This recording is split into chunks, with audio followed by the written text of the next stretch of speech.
Trish, you should be proud of me. Today, when we went to the library, I turned in one book and I checked out 5 manga about lesbians. Okay, I'm pretty proud of you. I was gonna be like, if you're just expecting me to be proud of you for the numbers, I checked in my last book I had out yesterday, and then I checked out 7 new books. Yeah, I currently have 20 items checked out from the library. Okay, good. No, I think I have 25 total. Because last time I was like I had finished all of the Dragon Quest manga and I wanted to get something new, but I couldn't decide, and there were so many things that looked good. So I got the first 3 volumes of like 90 different things, and then today I had only turned in one of those things, and also then got the first 3 volumes of several lesbian books that were there.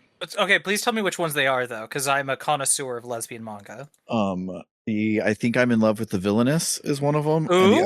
and the other one is Still Sick. Okay, I haven't heard of Still Sick. I'm in Love with the Villainess is pretty good. That one's based off of a light novel series, I could tell by the and title. I don't.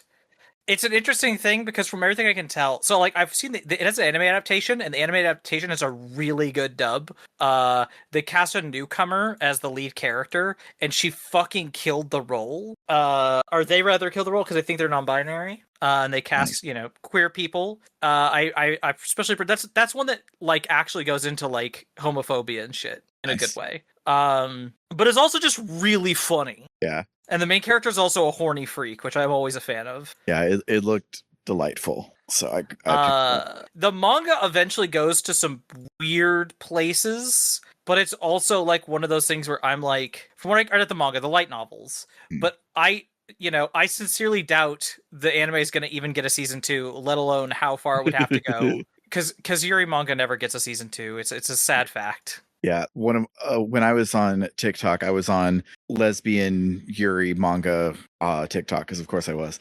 And they were like, never judge a shoujo story by its anime adaptation. This is also true. I'm like, yeah, I can't think of a single one where they've like nailed it. I can think of a few that they've done a really good job. The problem is they'll do a good job and then they'll get one Once. season. Yeah. And then because the thing is, a lot of those shows are what they are effectively, and this has been the case with a lot of, especially light novel adaptations, but also manga adaptations, is they don't exist to be anime. They exist as an advertisement for the manga. Yeah. And I understand the utility of that and why that's cool, but also it sucks if you want to see a complete story. Yeah. For me, the biggest example of which is Bloom Into You. Ugh. Gorgeously animated, So really good. good adaptation. So good. And if you want to know how that ends, you got to go read the manga, which you should, because the manga's really good. But, ugh. Yeah, I finished a not light novel. We actually have a couple light novel at my library, and what's funny is they were originally put in graphic, I think, and I had to be like, those should be with a regular YA fiction. There are occasionally like pictures, but that's it. It's just a book. But I read this YA book called Bianca Torre is Afraid of Everything. It's about this extremely anxious loser named Bianca who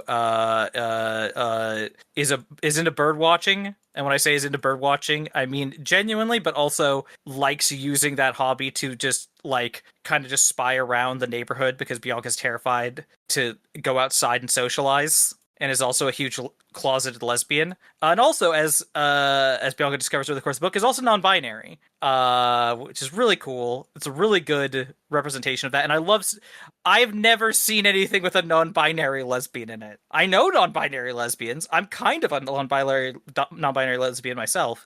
It is so rare to see any representation of that, so that was really nice.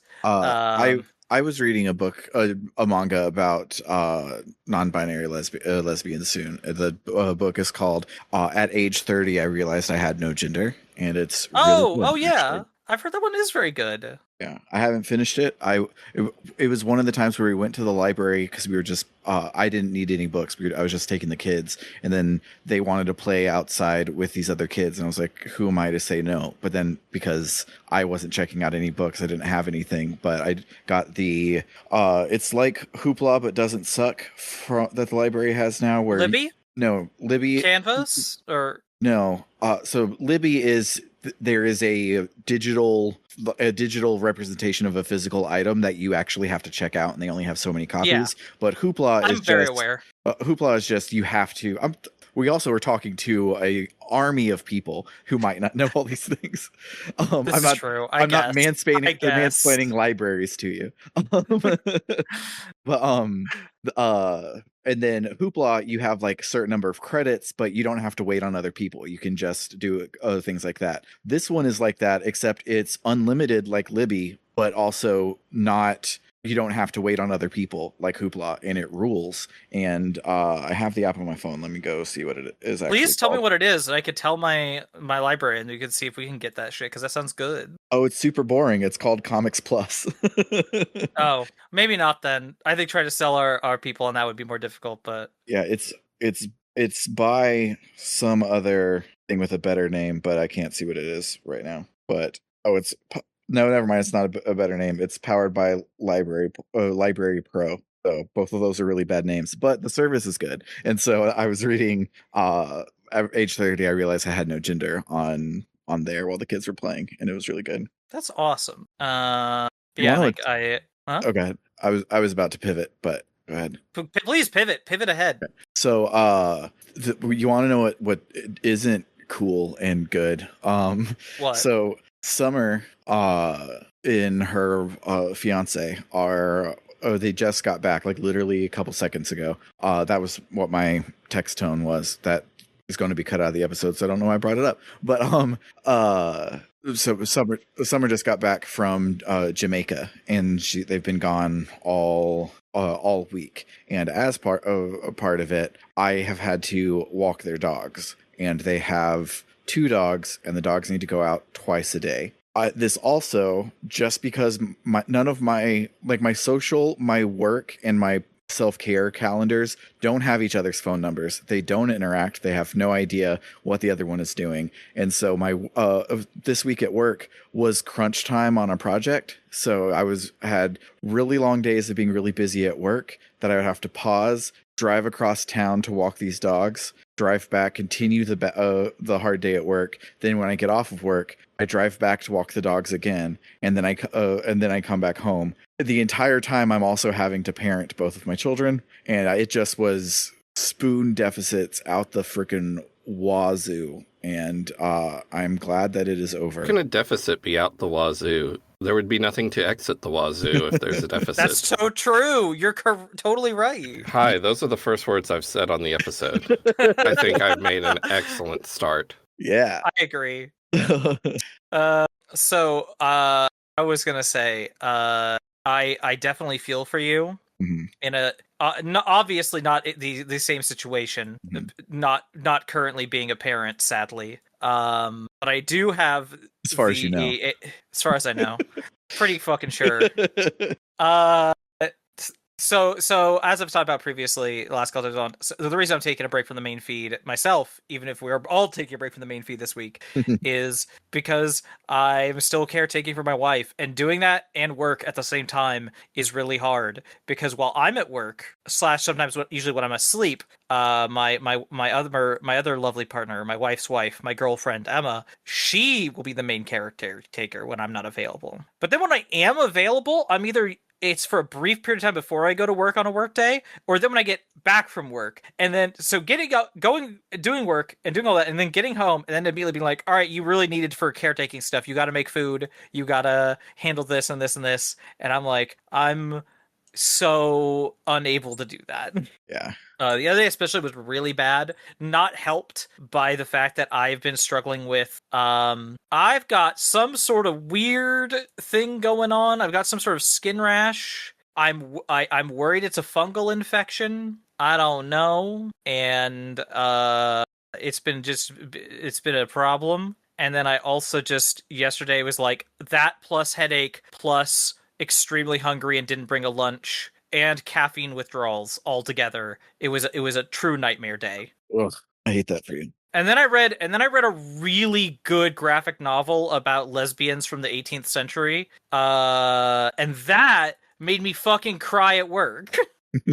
Nice. So when I was little, there was a television show that I really enjoyed called Sherlock Holmes in the 22nd Century. And because I know that that was the show. first Yeah. that was the first time that I had heard the phrase like in the blank century, for some reason, the little boy part of my brain is still holding on to the fact that that means the future. So when you said the 18th century, which is not the future, my brain was like, oh, future lesbians, kick yes. Heck yes. I kick ass, but I said it badly because I say all things badly. Okay. I'm just gonna pop in every so often to make fun of Sam me? feel bad about himself. That's going to be my job on this Isn't that- episode. Isn't that like what we both of our jobs are? Usually I do other stuff in addition to that. Okay. But yeah, no, it's called Charity and Sylvia, about Charity and Sylvia, who are two real world in fact, Massachusetts represent two Massachusetts lesbians, though they lived together in Vermont. Boo, Vermont. And yeah, they were together for 44 years. Wow, that's a long time to be roommates. It's a long time to be like it's not even a thing where like people at the time were like, oh, they were roommates. It's like it was a thing of like they had, you know, nieces and nephews from their many siblings, because this was a time where everyone had like 9 siblings, many of whom died. Yeah. They outlived almost all of their siblings on both sides. Being straight is bad for your health. And like all of their nieces and a lot of their nieces and nephews were just like, oh, those are my aunts. Those are my 2 aunts. I love them. And they were, it's like, you know, some people definitely had problems with it, but in general, they were recognized for what they were and treated decently well for the time period for it. Nice. Good for them. Good for them. But also, what I appreciate, because I tried reading a biography about them a while ago, and I had a hard time with it because there's a level to which you can write about people from this time period and kind of like I will feel like you're kind of sanitizing the person. And this graphic novel didn't do that. It was very happy to remind you every so often, like, so by the way, while this is happening, you know, they have recently kicked a bunch of indigenous people off their land at this point. Slavery is still a thing. Even a thing in Massachusetts for a while. And there's even this whole bit like in like the 1820, 1830 where one of them they have their own house, and this fucking this dude just comes up, this black man comes up and asks like, hey, can I stay with you?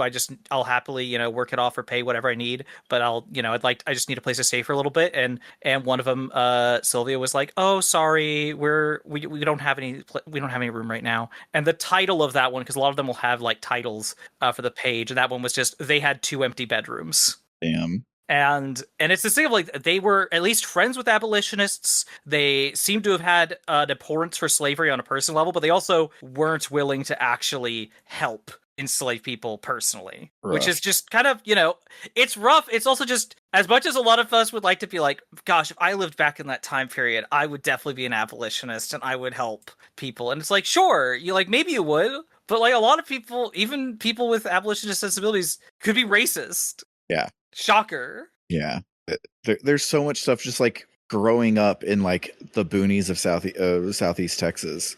There are things that I did growing up that I'm like, oh yeah, if I didn't have the internet, I would not have been an abolitionist.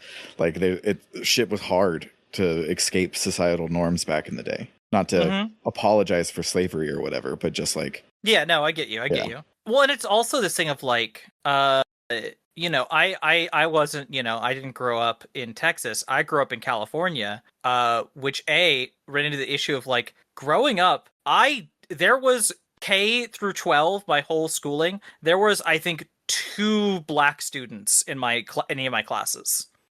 And they were like small schools, but like still I didn't have a lot of exposure to being around black people for a very long time. But I was around a lot of people who were Hispanic and Asian, and there was a lot of racism I just picked up around then, and I had to unlearn, and it was hard. Even though my parents were very, you know, I would say they are not they were not racist people. We had a lot of, most of our close friends we had a lot of Hispanic friends, but literally, I'm saying that, and it's like, that's a fucking, like, that doesn't matter. Still internalized racism to deal with. Yeah. Sherlock Holmes in the 22nd century has a fucking terrible logo. It A does. terrible logo. Okay, it does. It actually, the logo is really bad. I The hate logo's the absolutely bad. the What? Sherlock Holmes part is the worst part. It's like a hot, like on fire orange yellow gradient, and then it has a depth to it and a drop shadow, and it looks terrible. Someone And then discovered there's word all art. this negative space. It's really bad. I'm just amazed that that's what we're going for when it's like that show just sucked. I mean, I haven't seen the show. All I know is I don't remember anything about it. I just remember that it existed. Watson was a cyborg. nice. Excuse you, the Wikipedia page uses the term compudroid for Watson. I actually think he is like an android, but Yeah, I think so. I think he's an android because it's not a, we'll take the story of Sherlock Holmes, but this happens to somebody in the 22nd century. No, it is the old ass man. Sherlock Holmes gets frozen into the 22nd century, and they somehow get Watson's brain and put it in a robot. It rules, but like it's coming from me, so it's probably shit ass. I don't have good taste, but I think it Wikipedia rules. says here Holmes has taken to playing a hand-sized guitar in place of his classic violin. I hate that. God, it rules so much. I wonder if he still does drugs in this kid show. Okay, but taking the world's smallest violin joke, but making it the world's smallest keytar. Yes. That's so rad. Let me play you a song. I have a surprisingly good segue. So speaking of the 22nd century, guess what me and the Oh. kids watched yesterday? Tell me. Famous movie that I said I was going to watch very soon that takes place in the 22nd century. The Matrix. We Does watched that The take place in the Matrix. 22nd Yes, it century? does. Yes. I didn't remember you saying that. Okay. It might have been on the main podcast. It was because I talked about it the episode we talked about Speed Racer, which was with Maddie and not with Trish. But yeah, I would love to see Speed Racer because I would love to like a movie by the Wachowski sisters. well, I'm about to talk about how awesome the Wachowski sisters are for a Please couple go minutes, ahead. because the Please. Matrix is like so stupid good, and like I know when I watched Speed Racer, I was like, oh my god, I can't believe they changed cinema forever twice, but the second one didn't work. But then watching the one that did work, I'm just like, yeah, no movie in 1999 did any of this, and every movie since then has done this, and it just so I was watching with the kids, and I explained to them like the reason they would like it. I was like, oh, it's a person who realizes that they're in the Sims, but once they realize that they're in the Sims, they learn that they can hack it and mod it and give themselves superpowers, and then they realize that they're not a fake person in the Sims, they're a real person whose brain has been put into the Sims, and they're like, that sounds so cool. I'm like, yeah, it definitely is, and they loved it 100%. But at one point we paused for a bathroom break, and it was like right at an hour into the movie, and Scarlett said the thing that every director wants to hear of, wow, this is an hour into the movie, it felt like 15 minutes. I'm just like, yeah, it's so good. Like Neo comes back into the Matrix for the first time at an hour into the movie. Like, really? It is an hour into the movie before he comes back to the Matrix for the first time. It is insane how well paced that first chunk of the movie is. It does not feel like it's wasting your time at all. I don't want to say anything because I feel like I'm gonna be a fucking heel if I do. So you don't like The Matrix? I think The Matrix is fine. When did you Okay. watch No. The Matrix? I've seen The Matrix multiple times. No, like when for the first time? Oh, around when it came out. Okay, because it's one of those things where, like, if I didn't know by the fact that they keep zooming in on the new hot cell phone that sold out because people thought it was so futuristic and it's a shit ass Nokia phone, if they didn't keep zooming in on that to remind me that this was 1999, it wouldn't feel like it. So it's one of those things where, like, if you go back and listen to things like the Beatles is a common one, but like Beach Boys, a lot of old rock and roll stuff, it kind of seems like quaint and whatever, and then you're like, oh, this is 30 years before anybody else was doing anything like that, and so then it's like better for those sorts of things. And so I feel that there probably is a person out there, which seems like it's not you, but it's a person that has watched a bunch of movies that have been shot now goes back to watch The Matrix and are like, wow, the special effects look kind of bad, and not, holy shit, they did this in 1999. Yeah, no, my thing. So it's a couple things. I think it really is the. I say a couple things. I think the biggest thing is just I'm not into action movies generally. It is not a genre I personally enjoy very much. And it's one of those cases where it's an extremely well-made action movie, and I can tell that. I can see that it's a very great. It's like the pinnacle of the genre in a lot of ways. But if I'm not a fan of the genre, that doesn't mean that much. Yeah. It's like that's a really good version of a thing I'm not a fan of. But it's kind of like I had similar, but I also think this is nowhere near as good as The Matrix. But I had similar feelings about John Wick. You know, I think like, is John Wick a good movie? Yeah, definitely. It's just not a movie I liked, and I don't ever want to see another one. So you said you would love to like a movie by the Wachowskis. Have you seen Bound? No. Well, you should watch Bound. I should also watch Speed Racer. I should also watch. There's a lot of things that they've done that look interesting that I'd like to try. Oh, Bound, that's the lesbian. Bound's the lesbian one. Yeah. And also, it's not a wild-ass action movie like most of their movies are. It's just it's a neo-noir erotic crime thriller, but it's... Yeah, no, I'm down for that one. So, yeah, and it's really freaking good, so... I should watch that back-to-back with, oh gosh, what's the name? I want to watch that back-to-back with, the adaptation of Fingersmith. I've talked about this on podcast. So Fingersmith is a book. God, when did that come out? I'm gonna look up. It's not that 2002 old. By Sarah Waters. Yes, exactly. So 2002. It's a historical book set in Victorian England. That it gorgeous feeling to it. It is a kind of I just saw it described as a crime novel and like sure, but it's a crime novel that has a very I don't know. There is something she does a very good job at capturing that era and the writings of that era through her language. It feels very Dickensian in ways, but it is about a woman going to try to be part of a scheme to defraud this secluded rich girl, and then she falls in love with the rich girl. And it's a really good book. There's a miniseries apparently. I haven't seen it, but it was adapted also into a movie called The Handmaiden by Chan-wook Park. And I really want to see that adaptation because they were like, okay, but what if we take this book and we make it instead set in Korea in the 1930s during Japanese occupation? And I'm so here for it. That sounds cool. I'm so here for it. But also, like, I know it changes a lot of things with it, and I'm, okay with that. I would love to see a straight adaptation. Well, straight adaptation of Fingersmith. It would be very difficult. It's one of those books that you read and you're like, I will never meet another character like this. One of the characters, Maud, one of the leads, is 100% that bitch. There has never been a character in literature who's quite like her, and there probably never will be again. And I love her. She's awful, terrible. I wish her the best. But yeah.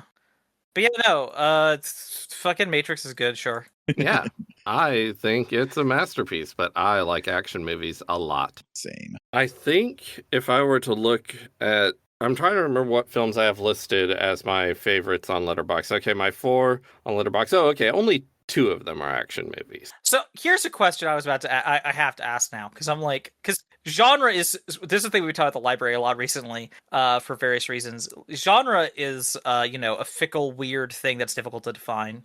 Especially because, like, when you really get down to it, genre is more often a marketing term than it is a taxonomy. Mm-hmm. Is Everything Everywhere All at Once an action? Absolutely, 100%. Like, not even close to not being an action movie. Like, I was prepared for you to pick something that's not incredibly clear cut that it's an action movie. Here's the thing: so I would split hairs. I would split hairs and say it is a martial arts movie more than it is just a action movie. But The Matrix is a martial arts movie with one really cool gunfight. Everything else is martial arts. Yeah, I guess you're right. I just never think of it that way because I think of the gun shit. But you're right. It is mostly martial arts. Yeah, there's literally the bank shootout is the time that guns are used. Everything else is martial arts. They do Okay, use then guns a the best- lot in that, though. Yeah, My- they make up for the rest of the movie in the bank sequence, but They famously use lots of guns.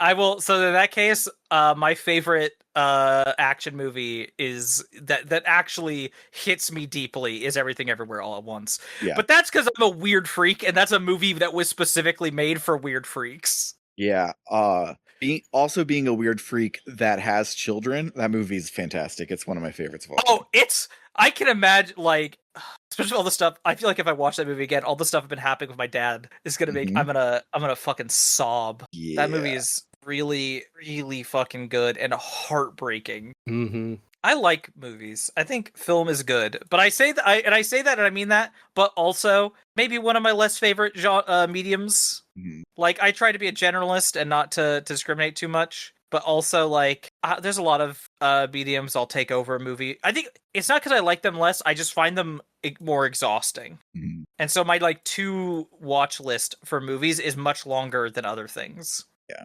I think movies are probably the best form of art, but I'm so bad at Whoa. actually watching them. Holy shit, what a claim. I mean, I can see that. I don't agree, but I understand why you would think that. Like, I will say, one thing I do love about movies and about television and video games, those things all, I will say, like, those things especially have that I think makes them very special. In the same way that, like, not having this makes other media special, and, like, whether you value this or devalue this is truly up to you. But, like, as much as we will talk about, like, again, we were just talking about the Wachowski sisters, and the Wachowski sisters are really cool. I'm really glad they exist and make movies. But also, like, they single-handedly did not make The Matrix. Like, The Matrix is a movie, like every movie that exists, was made by several thousand people. And and while you can, a lot of people denigrate parts of that are more craft than art, or at least creative, you know, I think the fact that movies, television, video games are by and large, like, you can have really indie things that are just one person or a couple people, but a lot of the time it is a work of 1,000 cooks, maybe 10,000 cooks in some cases, and that is fascinating. Because as much as we like to do, you know, an oeuvre, this is the great artist who made this great work, there is always an element to which, like, what we get is not, you know, is heavily influenced by all the people who are working on it, not just the person who got their name on the front of it. Of course, I would also argue, a lot of people would say, you know, books are different in that way. Or even if you get to, like, a lot of graphic novels, a lot of people claim, like, oh, you know, there's just the writer and the artist. But, you know, there's also editors, there's also pencilers, inkers, there's letterers in those cases. And in just a novel case where it's like, oh, this person just is written by this person, they had editors, they have an agent, they have people in their life they bounced ideas off of. Like, in the same way that I don't believe in the idea that there is a single small business owner who's ever lived who built their business all by themselves, because in order to build a business, you not only often need to hire other people, but you need to, like, have it be in a building someone else made, and next to a sidewalk someone paved, and a road someone, you know, like, there is a communal aspect to all of it that you can't ignore. And I think creatively that is also very true. The invisible signs of the people who maybe never wrote a single word, but are the reason those words were written in the first place. Does that make any sense? I forgot what the It original. makes perfect sense. was, I do, but honestly, I do not see how it follows from the statement it was in response to. Yeah. I don't said I either. love movies. I think movies are the best. I don't really see how that's relevant. You said movies are the best, and because to me, movies are, like, emblematic of, like, compared to a lot of different forms of art, they are one of the most collaborative, especially if it is like, you know, a studio film in any way, shape, or form. Like, because there are specifically thousands of people who make those movies. Yeah. In, like, I don't disagree, but I do feel for movies, it's a little different because the director is not the person that made the movie, it's the team captain. And when we were like, oh, this director is good, they are good at team captaining all of the people to make a good thing, and that is a skill that we talk about. Oh, And 100%. I agree. I just that's why I think like all the Wachowski movies feel a lot like each other, and the thousands of people who worked on them weren't all the ones that came back. It was the Wachowskis and a couple of their recurring people are the ones that came back, and so there is something there in a way that like I don't think it's there for video games unless you're Hideo Kojima, but he's the exception that proves the rule. I understand what you mean, but I also feel like I get what you mean, but I would compare it more to like, yes, they're team captains. They have a large hand in what happens. They are also trying to think of the right wording. It is because we are very aware of them and what they do, we are more likely to see and notice what they're doing, and especially when it's an artist who has frequent collaborators in other fields on the same projects, we will tend to associate their work with the director as a byproduct of them. And like maybe you can in the sense that they chose those people to do those things. Yeah. But those things were still done by those people, yeah. even if they were specifically hired by that person for that role. Like the thing I think of a lot is I know there are people who micromanage when it comes to like knowing, not micromanage, but like who specialize in knowing the talent behind art to the point of knowing specific composers on different series and knowing specific script writers and different, like who know those individual pieces and can specifically pick out the notes they leave in their work from project to project, even when directors change. Yeah. And I find that fascinating. I don't really have I rarely have that ability. I can the closest I have is there's like one composer who I can always notice in anime, but that's because they have a very specific kind of sound. But like I do think there is a level to which like the equivalent for me like you know, the director in film is very, I'd say, equivalent in some ways to in a television project is usually the executive producer, but we usually just use the word showrunner because person who's quote unquote creatively in charge of the show. And there are elements to which, yes, they are the team captain. They are putting things together. They are, you know, doing all of that stuff. I was speaking specifically in movies. TV is a whole different beast. I think the people in the writer's room are more important than the showrunner. And so, like in TV, like I can tell which episodes of Breaking Bad are the ones written by Rian Johnson, and I can tell that because that's the one that I've seen because I haven't watched all of Breaking Bad. But I didn't know he even worked on that show. What? Rian Johnson. I'm trying to remember. I know he wrote and directed arguably the best episode of the show, If You're a Freak, which is Fly, which is the bottle that's episode. what I was talking about. because it's like not spoilers. Breaking Bad? No, Breaking Bad is so good. But yes, Rian Johnson did work on Breaking Bad. He's my favorite director. God damn it. Yeah. Directed, I think, 3 episodes. And the one I remember that he directed is Fly because it's a very remarkable episode in that it is a bottle episode and it's really great.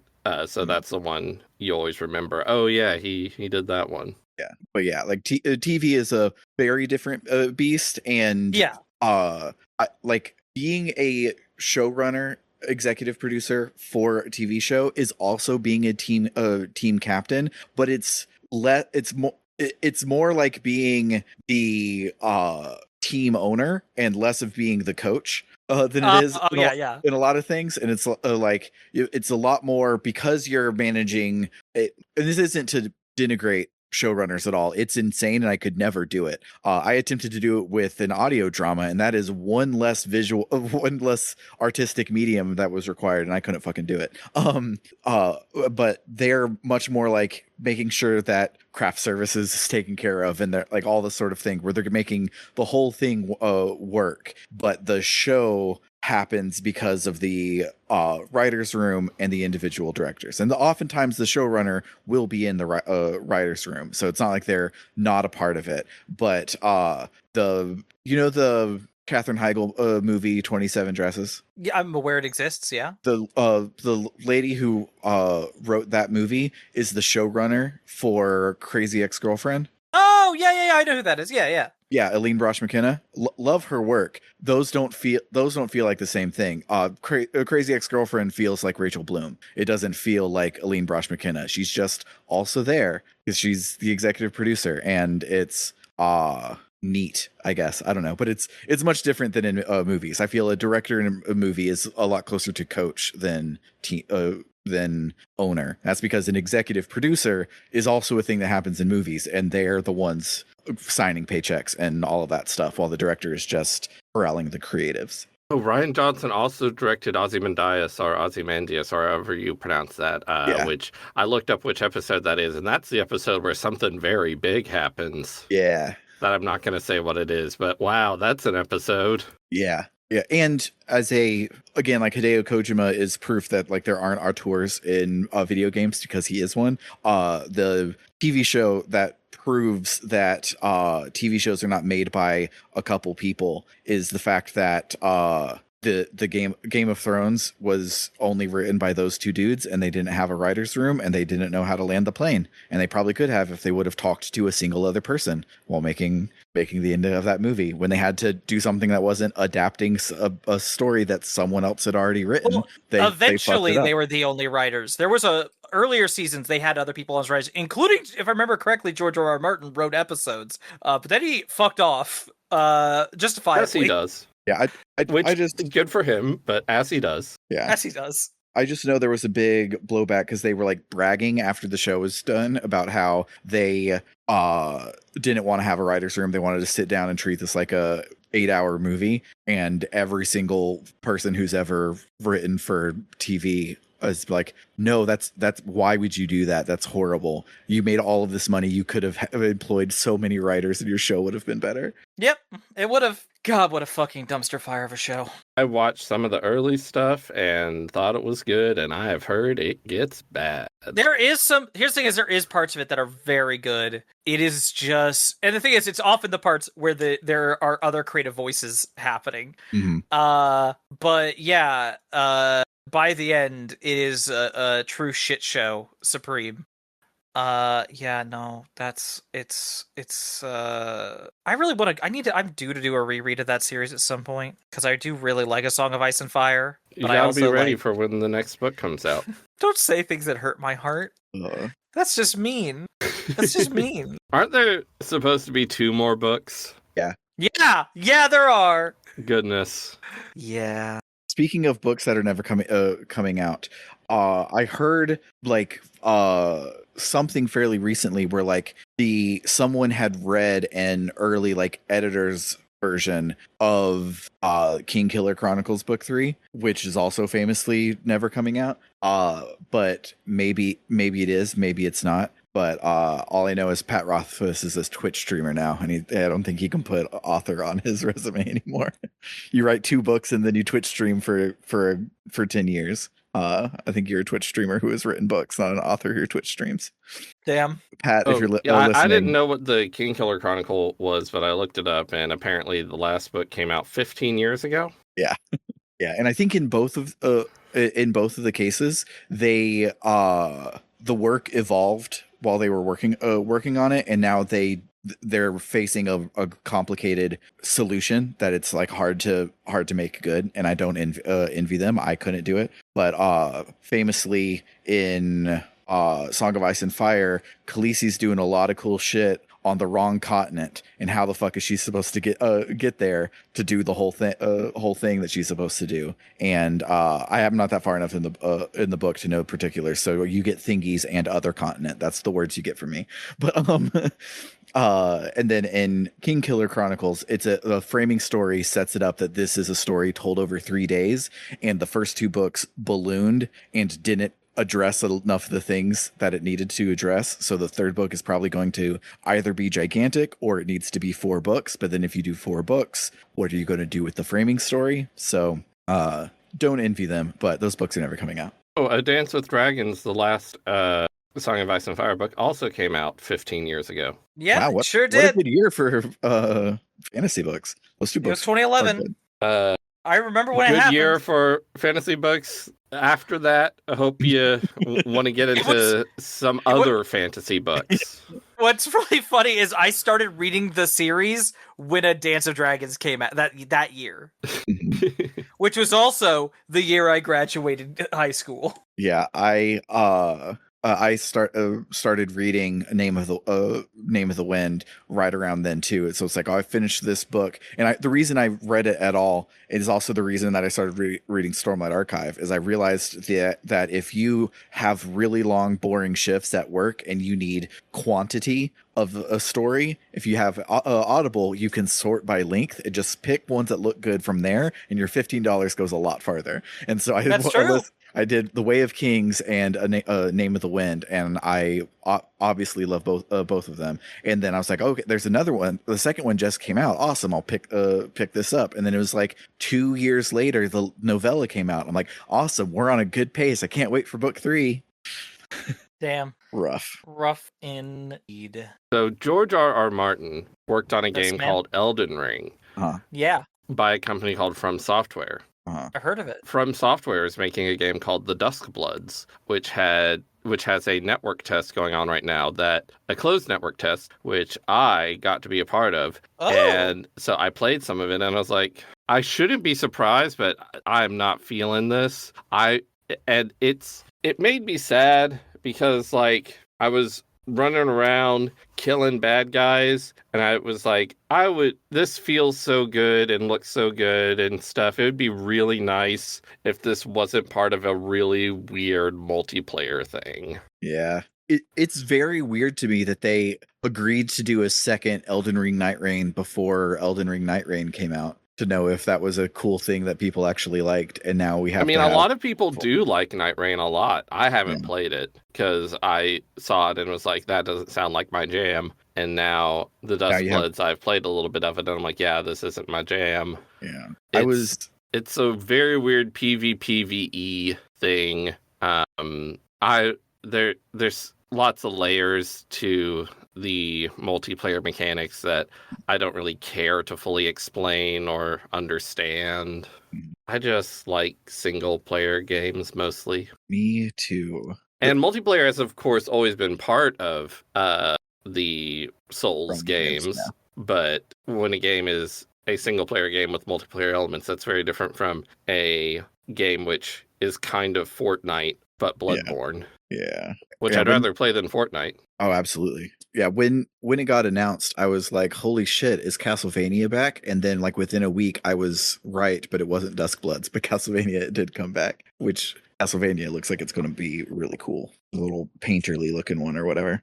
Month's Curse, the new one coming out? Mm-hmm. Yeah, that does sound really cool. I mean, it's by the Dead Cells team, so I've heard Dead Cells is real great. Yeah, it was the week that I got my Retroid. It was the free game on Epic on Android, and so that's the one that I go back to, and I'm just like, I want to be doing video game, but I don't want to be making progress on one of my other video games. I just load up Dead Cells and go and die really fast because I'm bad at it. Also, the Duskbloods and Castlevania Belmont's Curse were announced about 10 months apart, not a week apart. I just know it was happening soon in between them.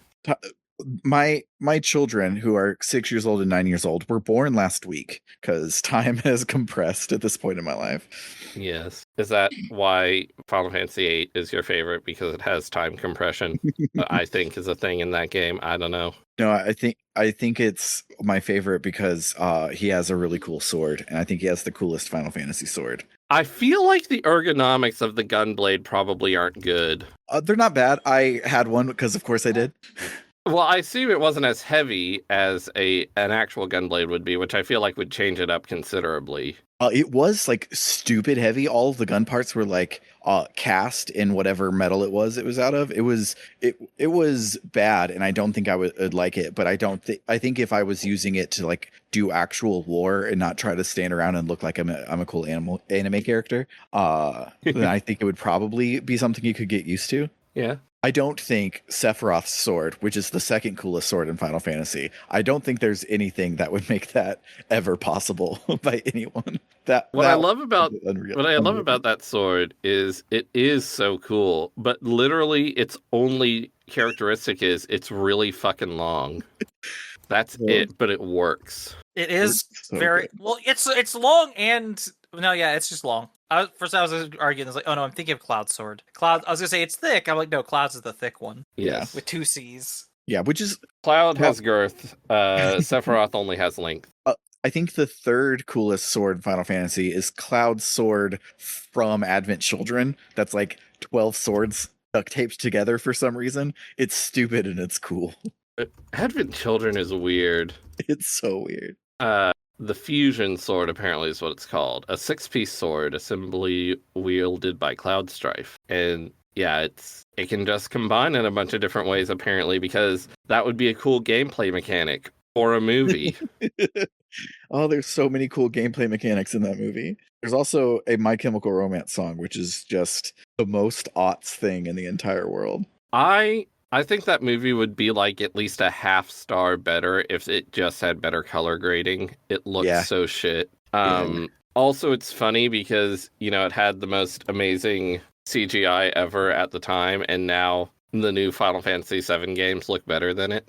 Yeah, they look better than Which it is while funny. you're controlling it. Like the gameplay looks better than Advent Children, which is nuts. Yeah. Oh, wow. Someone's uploaded the full Advent Children movie on YouTube. I just wanted to look at a trailer or something to remind myself of how bad it looks because of the colors.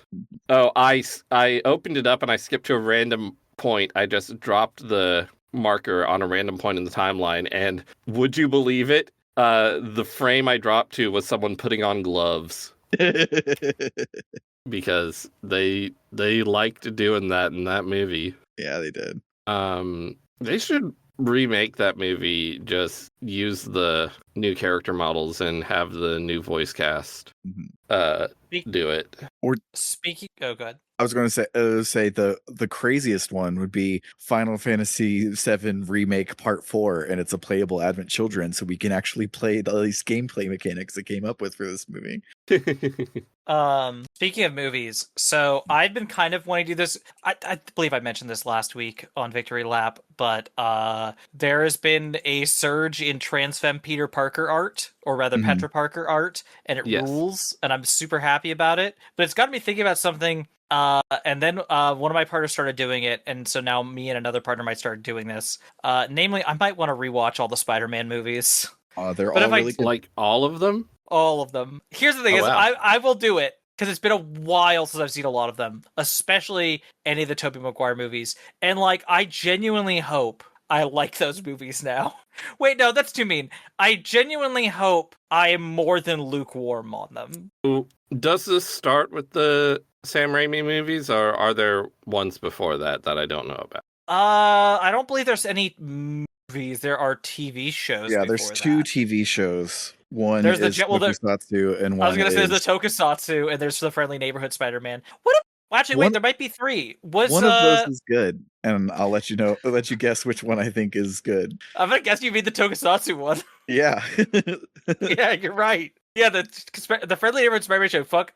Actually, no. There's Friendly Neighborhood Spider-Man. There's also Spider-Man and His Amazing Friends. I think those are 2 different shows. Spider-Man and His Amazing Friends is a cartoon. So That counts. That's a show. I know, but you said you were going to watch all the Spider-Man movies, and then you're like, well, was presumably there anything that before includes the Spider-Verse movies, which are cartoons and are. I'm really ending on good. those. I'm gonna end on those after I show, because I'm gonna watch this with my partner who's recovering from bottom surgery, and she loves Young Justice, but she's never seen Spectacular Spider-Man, which is by the same one of the lead creatives is the same there, and also it's the best Spider-Man adaptation, at least in terms of like capturing the pure essence of Spider-Man. Like that's it. You did it there. And then we can end with the Spider-Verse movies after that. But yeah, no. I was wondering, I want to check the dates. Did the first Sam Raimi movie come out before the weird 3D animated partially 2D, partially 3D animated series?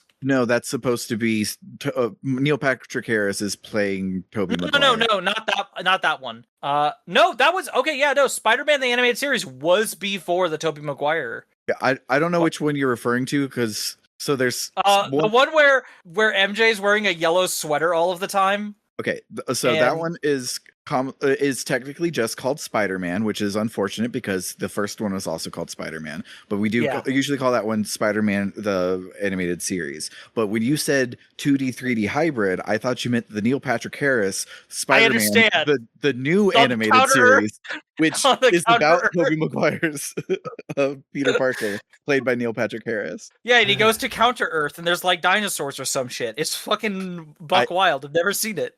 I bounced off by the end of the first episode. I was like, I'm okay with this, actually. I'm going back to Josh Keaton. Yeah, no. I'm only bringing this up because I said movies, and the was out, what about, or the movies before that? It's like, no, there's a couple shows, and then you were like, there's 2 shows specifically that existed before the Sam Raimi, and I'm like, well, no, because I'm like, no, yeah, it's definitely 3, because Spider-Man series was 1994, which is quite a bit before the Sam Raimi one. No, I thought we were talking about live actions at the time. Okay. Because there are 2 Spider-Man. So when you said 2, you meant the Electric Club Spider-Man. No. Well, I guess it would be no, not Morgan Freeman Spider-Man, which is hilarious that Morgan Freeman is Spider-Man. But there's a what the fuck? Like the first superhero craze with the Wonder Woman TV show, Supergirl TV show. Yeah.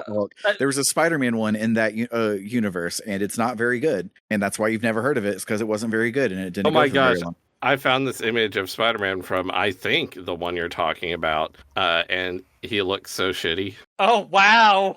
Yeah, so I was saying 2D, 3D with Spider-Man the animated series because it is overall 2D, but the web slinging shots through the city are 3D, and they're really bad. Yeah, I don't think that's the one I'm talking about, but that does look really bad. Let me see if I can find some pictures and stuff. The one I'm talking about. But yeah, if you're going to be doing all good Spider-Man projects, I think watching some episodes of the 60s show are good. I don't have any offhand, but it's quaint and nice, but you probably don't have to watch all of them. And then I haven't really liked any of the 70s and 80s ones. I think Spider-Man the animated series is the next time it's good. But a lot of people do like Spider-Man and His Amazing Friends. So it might be fine. I was just scrolling through the Wikipedia page for the Japanese Spider-Man TV series from the late 70s. Leopardon? What? Did you find Leopardon, his giant mech? Yeah, there's just a picture of a mech, and it says, is it Leopardon as he? Leopardon, I think. Yeah. I would have assumed Leopardon or something like that, but whatever. Spider-Man's giant robot. Yeah. Which apparently Spider-Man has a giant robot in this series. Fuck yes. Yeah. Kick yes. So this is sorry, now that this has come up. It's so funny because I was gonna be segueing into the fact that I don't really give a shit about the Tobey Maguire stuff. This is actually better. Let's talk about this because now I need to talk about. So I briefly mentioned we were going over these older series. There is Spider-Man and His Amazing Friends, which was a show that was about Spider-Man and having 2 best friends who were Iceman of the X-Men and Firestar, a character who I believe was created for that show. Yeah, it was a girl with fire powers. It was created for the show because that was the first of Marvel's licensing woes, and it was supposed to be Human Torch, which is why in Ultimate Spider-Man, the comic, that when of Iceman and Human Torch move in with Spider-Man, and that's his Amazing Friends arc. It's directly. I like how these are heroes based on like fundamental elemental properties. We have ice, fire, and spiders. So here's the thing: is they then put Firestar into Marvel continuity. She was a defender for a long time. She is a mutant like Iceman. She has basically never been associated with the X-Men, or very rarely. Her closest to being any way related to X-Men is she was for a while at the Massachusetts Academy, the academy that Emma Frost ran at the same time Xavier was doing his thing. And there's a comic about her origins, and basically Emma Frost was trying to like mold/torture Firestar into being an assassin for her. And the thing that stuck with this is, so Firestar had a horse that she really liked named Butterrum, and Emma Frost telekinetically like exploded that horse's heart. Oh my gosh. and You killed don't it. even And then have made to do too much to make a horse's heart explode. You don't need to use superpowers for that. You just have to like spook them. I Horses' know. hearts will explode at the slightest provocation. And then she made it seem like Firestar had killed it as like purposely traumatizing her to make her like to make her feel bad. So it's like a lever against her sort of thing.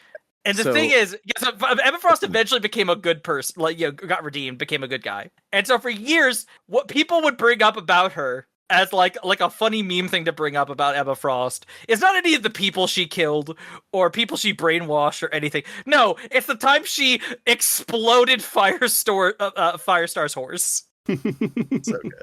So I looked it up, and the picture you sent, Bernard, of that black and white bad Spider-Man is the one from the TV show. It's just a press photo, and it's in black and white, and it looks even worse in black and white than it does in color. So Which I is thought, remarkable. Which is remarkable because it already looks really bad. yeah, because here, this one that I'm putting in is in color, which is still really bad, but it's not as Yeah, in that lighting and everything, it still looks like the part of the movie where Spider-Man has just sewn together something real quick so he can enter a wrestling tournament or whatever.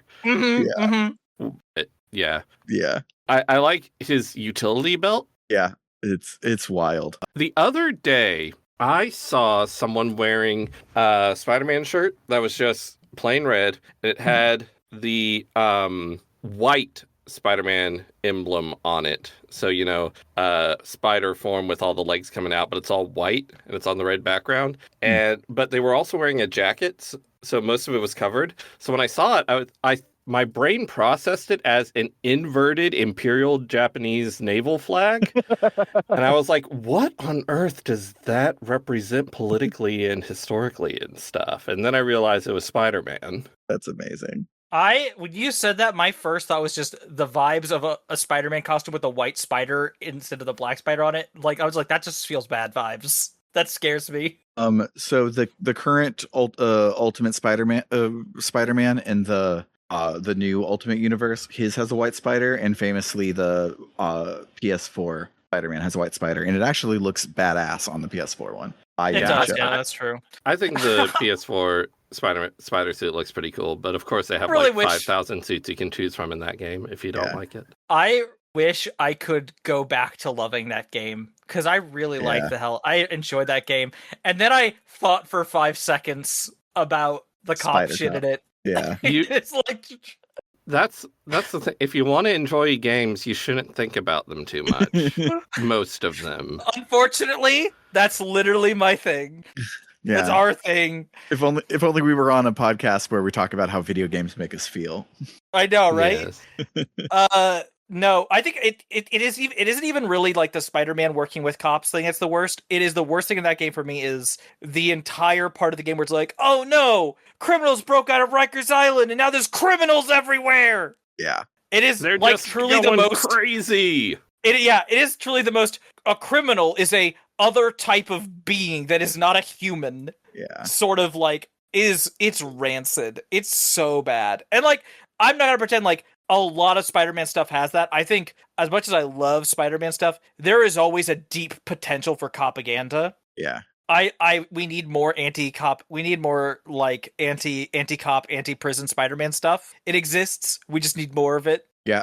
So if what you miss from Spider-Man PS4 is being Spider-Man part of it, I post me catching on to all the propaganda everywhere. I really still enjoyed Miles Morales because the point of Miles Morales is all of these people don't trust the cops, so they make an app where they can talk to Spider-Man and not have to use not have to call 911, not have to deal with the cops. They can just talk to Spider-Man, and that's cool. That does sound cool. And I know there's like an interesting version of Tinkerer in that one, which I would be up for. That sounds cool.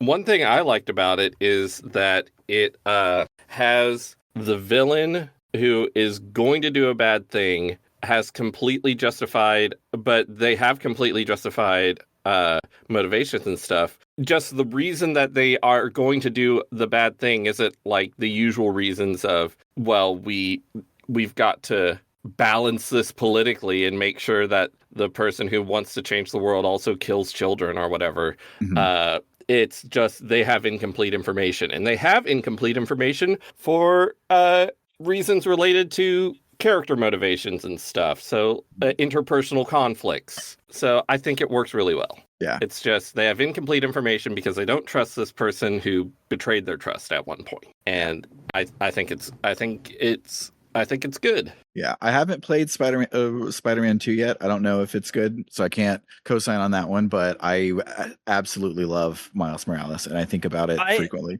I really want to play Miles Morales. I don't know if I want to play the second one just because I know it involves a lot of stuff with the symbiote, and will remain that one weird Spider fan who's generally not much of I don't really like the symbiote very much. There are sometimes I think it's interesting, but I think it's very overused. Ironically, I like this symbiote in the Venom origin story. I don't like that Venom has kept coming back.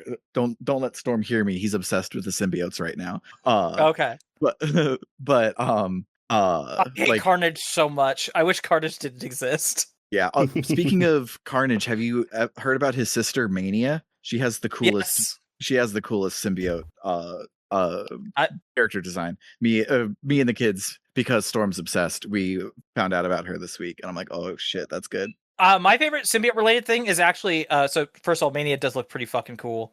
I was gonna say I really like I like Venom from the Spider-Gwen series. I have one friend who's a huge Spider-Gwen evangelist, which is helpful because I've been writing a Spider-Gwen fic for the last 4 years, and once I became friends with her, she's been able to give me the hot scoop on a lot of fun Spider-Gwen things, like the Bodega Bandit, who is a villain that is specifically hers and doesn't really have a Spider-Man equivalent, and he's just this dude in a silly costume who robs bodegas. And then it turns out every universe has a Bodega Bandit, and they exist as they exist to rob bodegas only so that to remind people that life is random and anything can happen, which is delightful. It's so weird. That's good. But yeah, Gwenom versus Spider-Gwen fucking rules because she does what they did with Spider-Girl back in that series, which was a really good series that I still really like and I need to reread. Are you saying May Parker, future Spider-Girl? Yeah, Mayday Parker, my girl. Yes, the one and only Spider-Girl. She rules. They did something there with Gwenom and her.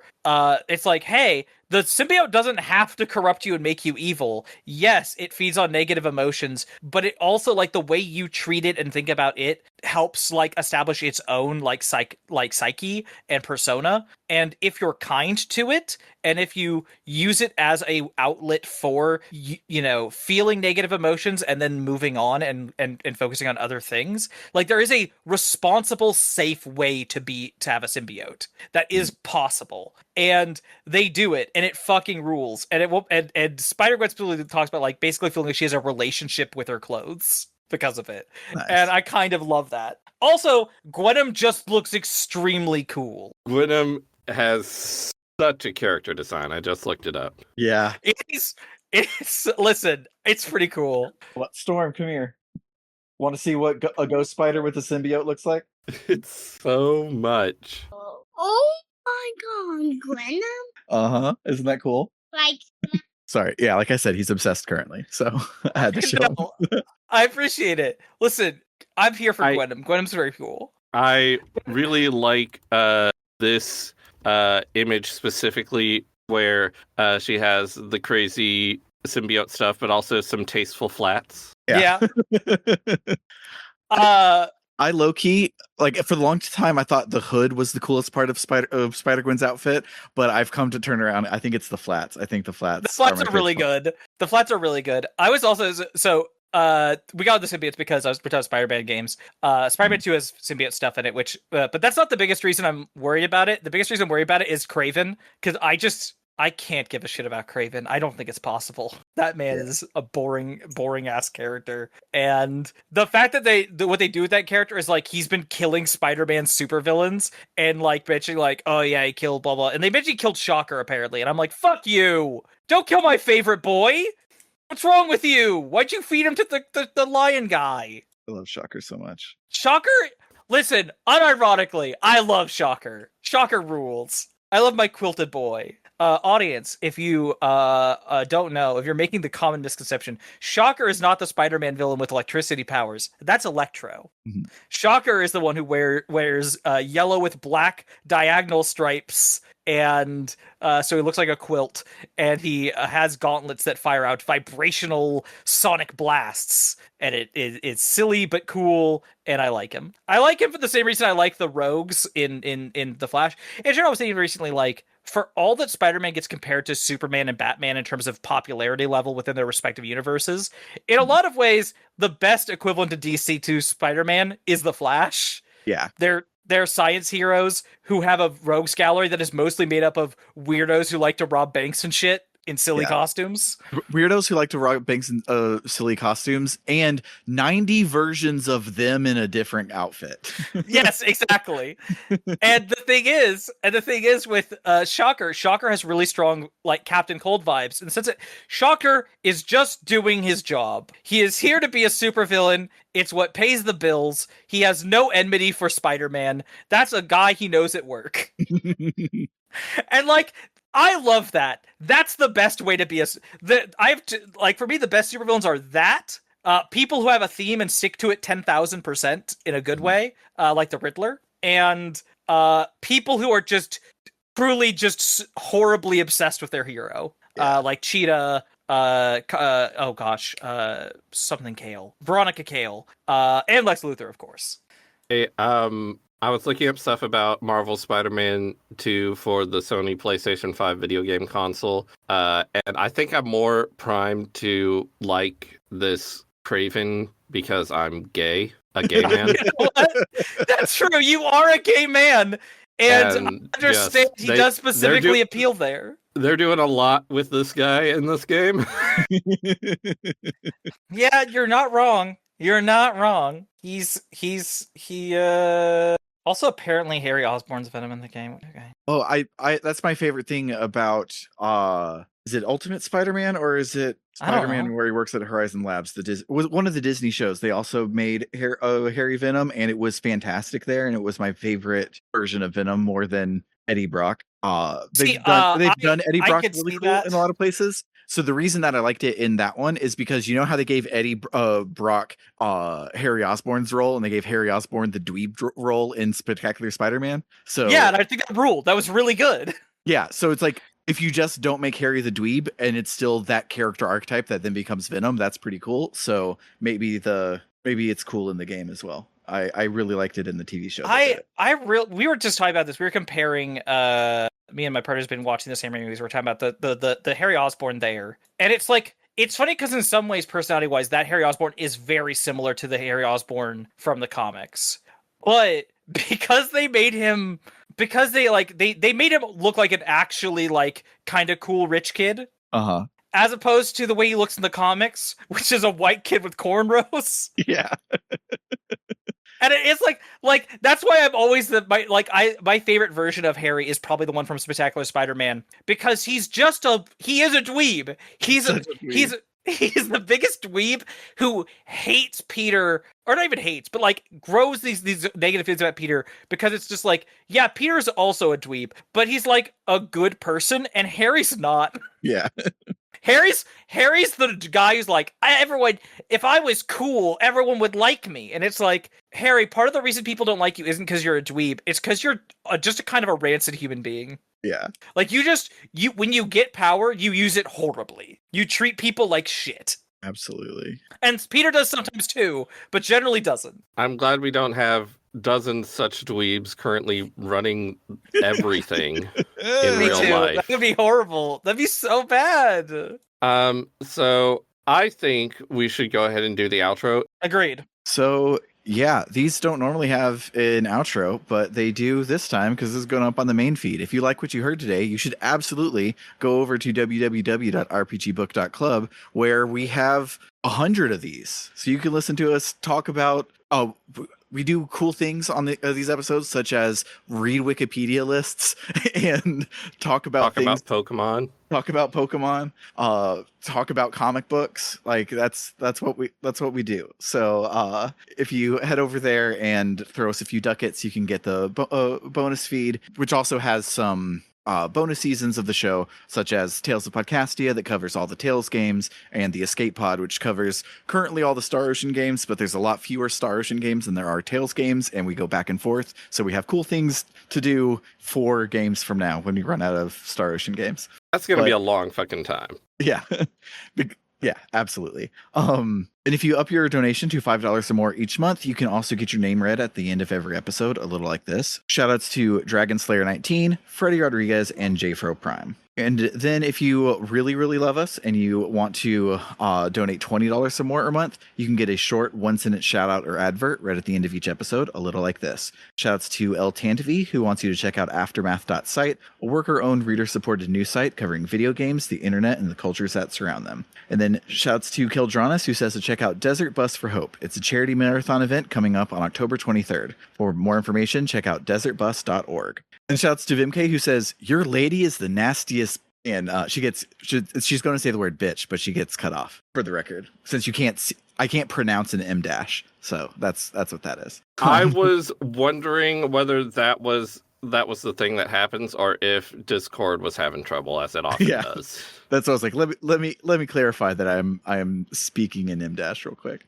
And shouts to Carr, who is not shouting out a URL, but rather your own mouth. And he says to brush your teeth twice a day, most importantly, the time right before you go to bed. For RPG Book Club, I've been Sam. I'm Bernard. And I'm Trish. Bye, everybody. Bye-bye. I wasn't doing Toodaloo because this was a Victory Lap episode. But we usually say bye, everybody, but we cut those out and we just fade to music. But whatever.